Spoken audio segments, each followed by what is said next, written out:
बहुत स्वागत आप सभी का। आप देख रहे हैं आवाज़ इंडिया टीवी।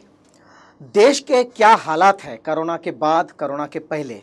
हालात का मतलब है आर्थिक हालात क्या है, बेरोजगारी का क्या आलम है, युवा क्या सोचता है, क्या जो नौकरियां गई वो वापस आएगी। कोरोना में जब लॉकडाउन कर दिया गया था तो लाखों करोड़ों मजदूर, कोई साइकिल से जा रहा था, कोई पैदल जा रहा था। मोदी सरकार क्या कर रही थी, और लेबर अपने घर वापस जाने के बाद सारी जो इंडस्ट्री है वो स्किल जो लेबर है नहीं रहने के वजह से अब भी लगभग बंद है। इकोनॉमी की जीडीपी हम आपको क्या बताएं, माइनस में है, और माइनस भी कितना, -23.99, लगभग 24%। ये कोरोना संक्रमण की वजह से है या सरकार की नीति की वजह से है। हमारे साथ इस वक्त स्टूडियो में अम्बेडकराइट पार्टी ऑफ इंडिया के राष्ट्रीय अध्यक्ष धीमंत विजय मानकर साहब है। मानकर साहब, बहुत बहुत आपका स्वागत है। बड़ा गंभीर मुद्दा है ये, क्योंकि जब हम देखते थे आज से 10 साल पहले, 12 साल पहले, 20 साल पहले, तो महंगाई जब बढ़ती थी तो लोग सड़कों पर उतर जाते थे। हम जब हमारे बचपने को हम जब जाते हैं फ्लैशबैक में, तो राशन में जो शुगर मिलती है, शक्कर मिलती है, वो कितना बढ़ती थी, 20 पैसा। तो 20 पैसा जब बढ़ती थी तो एक बड़े मोर्चे थाली लेकर बढ़ते थे आगे। ये हमने हमारे बचपन में देखा। जैसे हम युवा हुए तो हमने देखा कि रोजगार के लिए मोर्चे निकल रहे हैं। लेकिन आज की स्थिति क्या है, लॉकडाउन, कोरोना और जो नीतियाँ रही है, आपको क्या लगता है जीडीपी इतना नीचे गिर जाना, इसके लिए सिर्फ कोरोना जिम्मेदार है? देखिए, इसमें सेंट्रल स्टैटिस्टिकल ऑर्गेनाइजेशन और इंटरनेशनल मॉनेटरी फंड दो का डेटा मैं कोट करूंगा।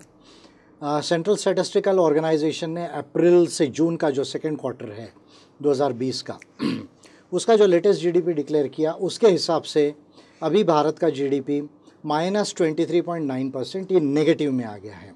Point number 1। Point number 2, international monetary fund ये कहता है कि जो G20 कंट्रीज़ है, जो एक्चुअली G20 में यूरोपियन यूनियन की 27 कंट्रीज़ है, तो यानी वो लगभग 46 कंट्रीज़ हो जाती है। तो उसमें जो इंडिया का जीडीपी है वो सबसे लोएस्ट है। यानी ब्रिटेन का भी इतना लो नहीं आया, फ्रांस का नहीं आया, जर्मनी का नहीं आया, अमेरिका का नहीं आया, लेकिन स्पेन का नहीं आया, इटली का नहीं आया, जहाँ जहाँ हम देख रहे हैं कि कोरोना बहुत ज़्यादा उद्रेक हुआ। अभी तो खैर हम सेकंड पर आ गए हैं। उससे सबसे ज़्यादा जो जीडीपी है जो इंडिया का नीचे आया है।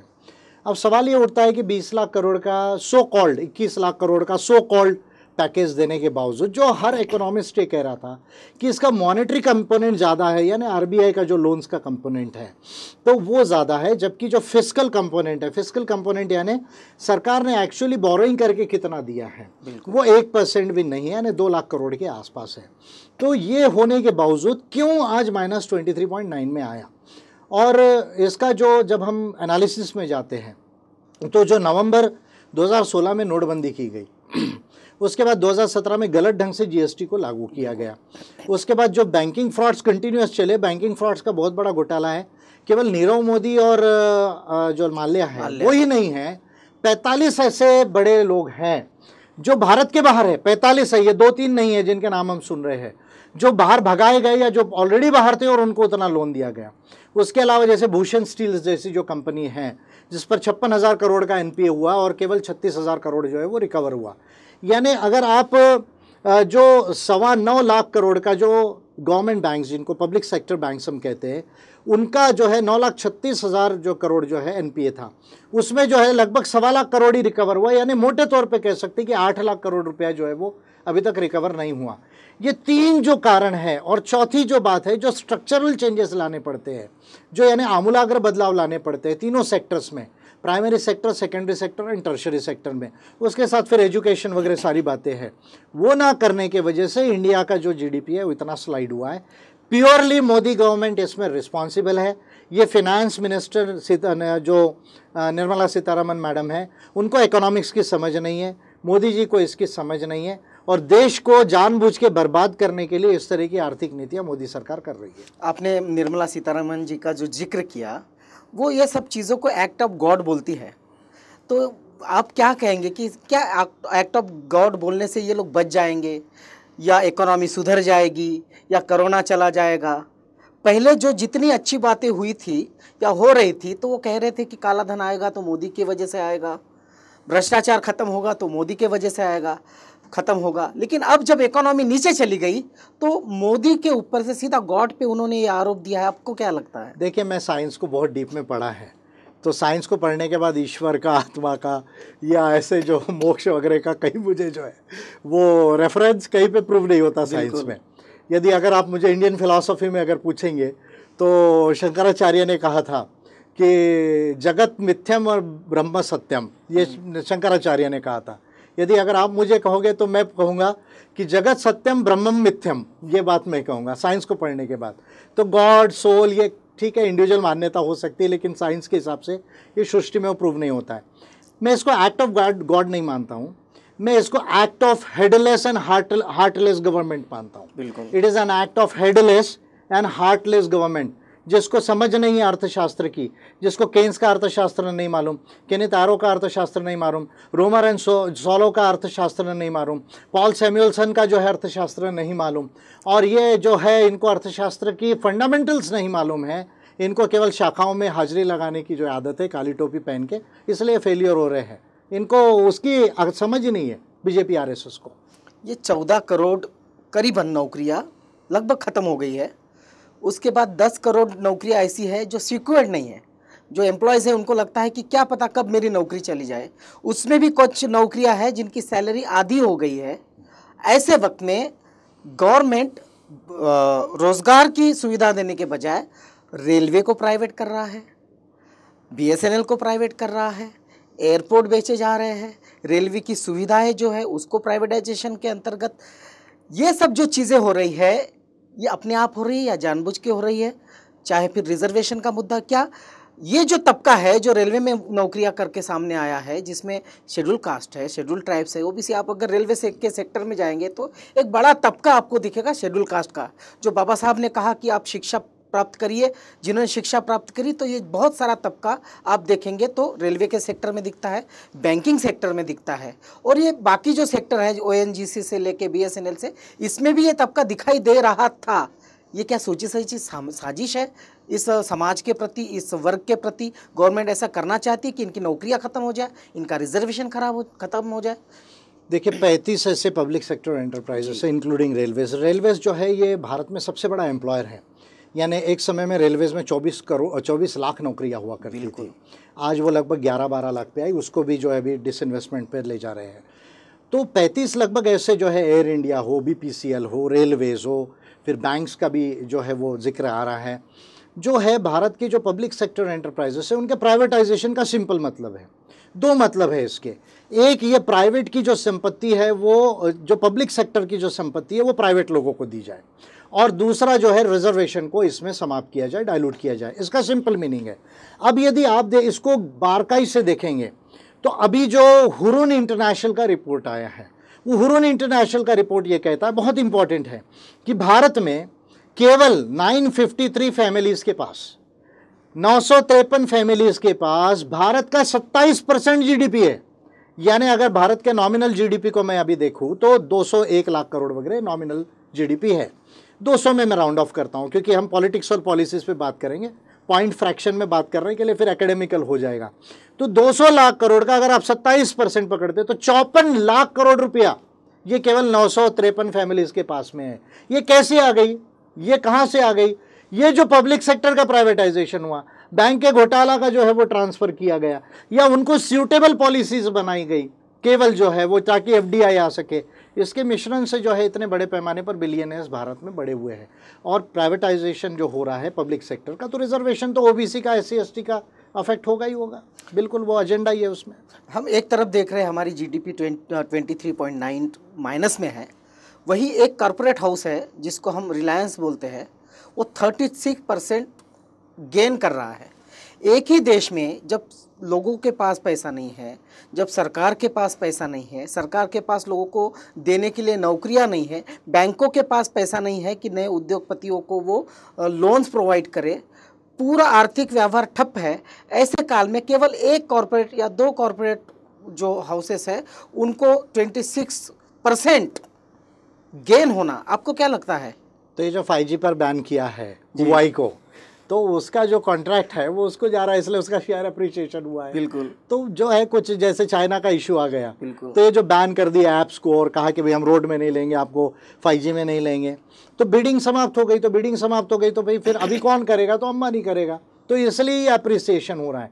तो ये पॉलिसीज ऐसी फ्रेम की जाती है कि उनको सूट करे। जैसे आप तिरुवनंतपुरम का एयरपोर्ट जो है वो अडानी को देने के लिए तैयार है, तो आप स्वयं उसको ठीक नहीं कर सकते तो अडानी को दे दो उसको खराब करके। तो पॉलिसीज ऐसी बनाई जाती है कि उनको जो है वो सूट करे, इसलिए अप्रिशिएट हो रहा है। लेकिन ये तमाम सेक्टर है, जैसे BSNL है, कभी कभार में वो प्रॉफिट में था, रेलवे हमेशा से हमारी प्रॉफिट में चल रही है।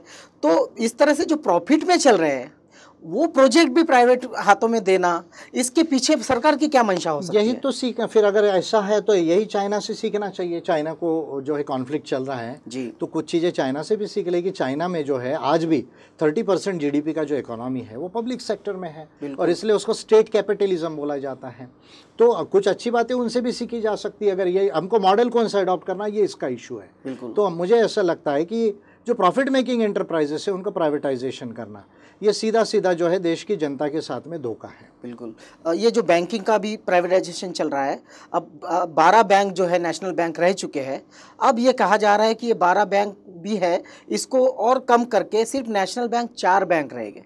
ऐसे में छोटे मोटे जो व्यापारी है या देश में नए तरीके से रोजगार जो निर्माण करना चाहते हैं युवा, जो बहुत हद तक बैंकिंग पे डिपेंड है कि कोई बैंक उनको लोन देगा तो कोई प्रोजेक्ट खड़ा होगा, रोजगार खड़ा होगा, इनके लिए क्या ये धोखादायक नहीं है? नहीं, ये एक वाइडर इश्यूज है। अभी लगभग 18 बैंक्स हैं। बिल्कुल। 18 को 6 में करेंगे, 4 में करेंगे, ऐसा चल रहा है, 8 में करेंगे, अलग अलग बातें इसमें आ रही हैं। रिस्ट्रक्चरिंग ऑफ बैंक्स की ये बात की जा रही है इसमें। अभी देखिए बैंकिंग के अगर हम बात करें तो लगभग जो है प्राइवेट एंड पब्लिक बैंक्स मिलाकर जो है वो लगभग 10.25 लाख करोड़ का NPA है, और इसमें प्राइवेट बैंक्स जो है इंडिया में गेन कर रही है at the cost of public sector banks जो है। अगर मान लीजिए बैंक्स को अगर आप 8 करते हैं, 6 करते हैं, 10 करते हैं, वो इशू नहीं है। इशू यह है कि पब्लिक सेक्टर बैंक ये पब्लिक सेक्टर होना चाहिए, और उसकी ब्रांचेस गांव तक जो है वो स्प्रेड होना चाहिए, उसके सर्विसेज इंप्रूव होना चाहिए। और ये जो NPA का घोटाला जो हो रहा है, जिस पर जो है मोदी गवर्नमेंट में भी, पहले कांग्रेस गवर्नमेंट में हुआ, बाद में मोदी गवर्नमेंट में भी चल रहा है, यानी मोदी गवर्नमेंट में भी लगभग 4.5 लाख करोड़ के आसपास NPAs हो गए हैं। और रघुराम राजन को इसलिए हटाया गया, मेन कारण जो है क्योंकि he is the first person जिन्होंने जो है इसका एसेट वैल्यूएशन कराया कि एक्चुअली भारत के अंदर में RBI इस पर ध्यान ही नहीं दे रहा था कांग्रेस के पीरियड में, और जब रघुराम राजन आए और फिर BJP की गवर्नमेंट थी तो उन्होंने एसेट वैल्यूएशन कराया, और उसके बाद ये पता चला कि इतना NPA है, और उसको फिर कंट्रोल करने की उन्होंने कोशिश की, और डिमोनेटाइजेशन को भी वो एग्री नहीं कर रहे थे, इसलिए उनको जो है हटाया गया। बेसिक ये कारण है उसका। तो 8 में स्ट्रक्चर करे, 6 में करे, 10 में करे, ये इशू नहीं है। एम्प्लॉयमेंट कम नहीं होना चाहिए पब्लिक सेक्टर बैंक का, ब्रांचेस बढ़नी चाहिए, सर्विसेज इंप्रूव होनी चाहिए, और गवर्नमेंट उसका शेयर होल्डर होनी चाहिए मेजर। अगर 51% शेयर अगर प्राइवेट को दे देगी तो प्रॉब्लम है, फिर जो है गारंटी नहीं है, क्योंकि 5 लाख से ऊपर जो है पैसा जो है गारंटीड नहीं है अकॉर्डिंग टू लॉ। तो मान लीजिए किसी बैंक में मेरा 50 लाख है और वो बैंक अगर बस्ट हो जाती है तो मुझे केवल 5 लाख मिलेगा, 45 लाख चले जाएगा, यहाँ डेंजर है। ये जो बैंकिंग का मामला है, बहुत सारे NPA हो गए हैं, GDP का तो हम जानते हैं, लेकिन सरकार की कोई ऐसी मंशा नहीं दिख रही कि GDP को कैसे बढ़ाया जाए। मोदी जी हो वो गार्डन में बैठकर मोर को दाने खिला रहे हैं, कभी गिटार बजा रहे हैं, कभी वो बतकों के साथ बैठकर फोटो खिंचवा रहे हैं। उनका अपना एक अलग फोटो सेशन चल रहा है। निर्मला सीतारमण लगता ही नहीं कभी कि वो इस देश की अर्थमंत्री है। तो ये GDP पूरी तरह से जो घुस गया है नीचे, उसको ऊपर लाने के लिए कोई भी हमें देश में ऐसा कोई फेस नहीं दिख रहा है। तो इस सरकार पे कितना भरोसा कर सकते हैं कि ये फिर से GDP को 0 तक तो भी ला सके? नहीं, देखिए ये गवर्नमेंट तो मैं क्लियर कह रहा हूँ कि हेडलेस एंड हार्टलेस गवर्नमेंट है। इस गवर्नमेंट को ये आता नहीं है, क्योंकि ये जो सब्जेक्ट अभी हम बात कर रहे हैं जी, ये बहुत वाइडर सब्जेक्ट है। इसमें देखिए आपको पूरे देश की अर्थव्यवस्था को स्ट्रक्चरल चेंज लाना है। देखिए इकोनॉमी जो है एक लेबर इंटेंसिव मॉडल होता है, एक कैपिटल इंटेंसिव मॉडल होता है, और लेबर और कैपिटल इंटेंसिव दोनों का जो है फ्यूज्ड मॉडल भी होता है। जो रोमर और सोलाव ने जो मॉडल दिया कि भाई टेक्नोलॉजिकल ड्रिवन जो है ग्रोथ होती है। तो अभी हमको कौन सा मॉडल अडॉप्ट करना है? अभी देखिए हमारे शिक्षा में 26% केवल हायर एजुकेशन में लोग हैं। आप साउथ कोरिया को देख लीजिए, चाइना को देख लीजिए, छोटी छोटी कंट्रीज जो ऊपर आई उनको देखिए, 70% से ज़्यादा हायर एजुकेशन में लोग हैं। आज भी हमारे पास केवल 26% है और वो भी क्वालिटी एजुकेशन नहीं है। तो एक तो ये जो टेक्नोलॉजी एंड इनोवेशन ड्रिवन जो है इकोनॉमी है, जिसको STI कहा जाता है, साइंस टेक्नोलॉजी एंड इनोवेशन, इसके आधार पे आपकी ग्रोथ होती है। तो उसको करने के लिए तो आपको आपका ह्यूमन रिसोर्सेस और ह्यूमन कैपिटल बढ़ाना पड़ेगा। यानी एजुकेशन आपको सारे लोगों का हायर एजुकेशन को 70-80% तक ले जाना पड़ेगा, जो नई शिक्षा नीति नहीं कह रही। मैंने आवाज़ इंडिया को जो इंटरव्यू दिया इसमें इन बातों पर बोला है पिछले महीनों में जो है वो। पहला ये बात है। दूसरी बात यह है कि आपके एग्रीकल्चर में आज भी 54% जो लोग हैं वो जॉब्स में हैं, बिल्कुल, जबकि आपके एग्रीकल्चर का जो शेयर है वो 15.5% है, मोटे तौर पे मैं बता रहा हूँ आपको। अगर आप उसके अलावा यदि देखें तो मैं थोड़ा सा प्रिसाइज यदि कहूँ, एग्रीकल्चर में 15.4 है, सर्विसेज में 61.5% है और इंडस्ट्री में 23% है। तो आपको एग्रीकल्चर से जो है जो 54% लगभग जो है, जो आपके एम्प्लॉयमेंट वहाँ पर बचा हुआ है, उसको आपको 5-10% लोगों तक लाना पड़ेगा और ज़्यादा लोगों को एम्प्लॉयमेंट मैन्युफैक्चरिंग और सर्विसेज सेक्टर में देना पड़ेगा। उसके लिए तो ह्यूमन स्किल्स को बढ़ाना पड़ेगा, आपको ह्यूमन डेवलपमेंट को बढ़ाना पड़ेगा। और जब तक ये नहीं बढ़ेंगे, और एक्सपोर्ट ओरिएंटेड इकोनॉमी भी बनना पड़ेगा। अभी तो हम जो है वो केवल इम्पोर्ट ओरिएंटेड है, डोमेस्टिक कंजम्पशन पर है, तो डोमेस्टिक कंजम्पशन के साथ एक्सपोर्ट बढ़ाना पड़ेगा। जब तक ये नहीं होगा तब तक आप वो उस लेवल पर नहीं जाएंगे। 8% ऑफ GDP ग्रोथ हमको चाहिए, 8 से 10%। हर साल 1,10,00,000 लोगों को जॉब देने की ज़रूरत है। इंडिया में वर्किंग एज पॉपुलेशन देखेंगे ना, 15 से जो है वो 64 साल तक जो माना जाता है वो 92 करोड़ है। कम से कम हमको 70 करोड़ लोगों को जॉब देने की ज़रूरत है। अभी हम 50 करोड़ लोगों को भी जॉब नहीं दे पा रहे हैं। इससे आप समझ जाइए कि हम चीन अमेरिका के बराबर कैसे जाएंगे। जब GST देश में आया था, एक नई प्रणाली टैक्सेशन की आई थी रात को 12 बजे और गाजे वाजे के साथ, ये कहा गया था GST आया है, इस देश का इतना विकास होगा, इतना टैक्स आएगा। लेकिन हम हाल ही के आंकड़े देखते हैं तो टैक्स पेयर्स की भी कमी हो गई है। GST आने के बाद टैक्स पेयर घटे हैं और GST जिस लेवल पे, जिस आंकड़ों में आना था, वो आंकड़े भी लगभग आधे हो गए हैं। आपको क्या लगता है कि GST इस प्रकार के नया टैक्सेशन लाना, ये पॉलिसी गलत थी या सरकार की इकोनॉमिक पॉलिसी गलत है? देखिए, GST हम जितना रेट कम रखेंगे जी, उतना हमारा प्रोडक्ट कॉम्पिटिटिव होगा। बिल्कुल। अभी जो GST के जो रेट्स है, जो गुड्स एंड सर्विसेज टैक्स है, जिसको इनडायरेक्ट टैक्सेशन कहा जाता है, उसके रेट्स को कम करने की ज़रूरत है। उसके जो रिटर्न्स है उसको सिंप्लीफाई करने की ज़रूरत है। ये एक पहला पार्ट है। दूसरा, अब बहुत सरप्राइजिंग डेटा है कि भारत में 2% लोग भी इनकम टैक्स नहीं देते। दूसरा, हमारे यहाँ का जो टैक्सेशन है वो प्रोग्रेसिव नहीं है, वो रिग्रेसिव है। देखिए, 3 तरह का टैक्सेशन होता है। प्रोग्रेसिव यानी अमीरों पर ज़्यादा टैक्स, गरीबों पर कम टैक्स। एक होता है प्रोपोर्शनल, अमीरों पर भी वही रेट से और गरीबों से भी, यानी एंड रिजल्ट उतना। एक होता है रिग्रेसिव, यानी आप अमीरों पर तो कम टैक्स लगाते हैं और गरीबों पर ज़्यादा टैक्स लगाते हैं। हमको इनकम, वेल्थ एंड इनहेरिटेंस, ये तीनों पर प्रोग्रेसिव टैक्सेशन की ज़रूरत है, जो भारत के अंदर में नहीं है। अगर वो आप नहीं करेंगे तो स्वाभाविक है कि GST ज़्यादा बढ़ाओगे आप, और GST ज़्यादा बढ़ाओगे, अगर गुड्स एंड सर्विसेज, सामान आपका महंगा होगा तो इंटरनेशनल मार्केट में नहीं बिकेगा, बिजनेस आपका जो है वो कॉम्पिटिटिव नहीं होगा। ये पूरा स्ट्रक्चरल रिफॉर्म की जो है वो इश्यूज़ है, जो मोदी गवर्नमेंट जो है इस पर ध्यान नहीं दे रही। उनका ध्यान तो केवल अंबानी अडानी के ऊपर में, दमानी के ऊपर में है। अब एक बात और है, आखिरी मुद्दा इसका, इकोनॉमिक ग्रोथ ज़रूरी नहीं लग रही लोगों को। GST कम आ रहा है, उसके तरफ लोगों का ध्यान नहीं है। GDP पूरी तरह माइनस हो गया, उस पर भी यहाँ का युवा हो या बेरोज़गार हो, उसे भी उसके बारे में कुछ नहीं पता। लोग ये कह रहे हैं कि हमारा राम मंदिर बन गया, हमें तो राम मंदिर मिल गया। मोदी चाहे जितना भी GDP को नीचे ले जाए, कभी ना कभी GDP वापस हो जाएगी। क्या राम मंदिर फिर से मिल सकता था? तो ये धर्म की जो भावना है, ये कितनी घातक है इकोनॉमी के लिए? मैं किसी धर्म पे कमेंट नहीं करूंगा, वो व्यक्तिगत स्वतंत्रता है। बिल्कुल। पर राम राज्य होना चाहिए, ये भी मेरी मान्यता नहीं है। मैं इस बात को नहीं मानता कि राम राज्य की ज़रूरत है। संवैधानिक लोकतांत्रिक राज्य की ज़रूरत है, लोगों के राज्य की ज़रूरत है।